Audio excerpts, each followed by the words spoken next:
ভিতরে আমার নবীকে গালি দিছে, তার এখন বাইচা থাকার অধিকার আছে নাকি নাই আপনারা বলেন তো? আছে, আছে, বাঁচার অধিকার আছে, আছে, আছে, অধিকার আছে না? এটা আমার কোরআন হাদিস ঠিক করবে।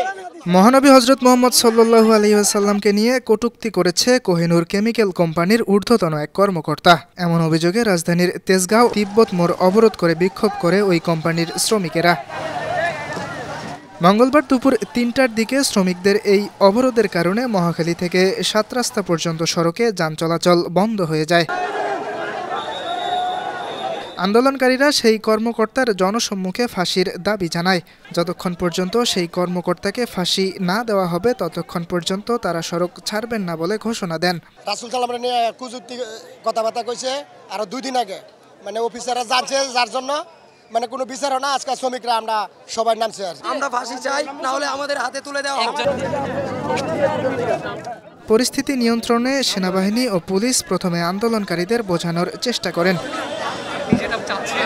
তবুও তারা সেখান থেকে সরে না গেলে এক পর্যায়ে তাদের উপর চড়াও হয় পুলিশ। লাঠিচার্জ করে ছত্রভঙ্গ করে দেয় আন্দোলনকারীদের। ইয়াসির আরাফাত সবুজ, বানু টিভি, ঢাকা।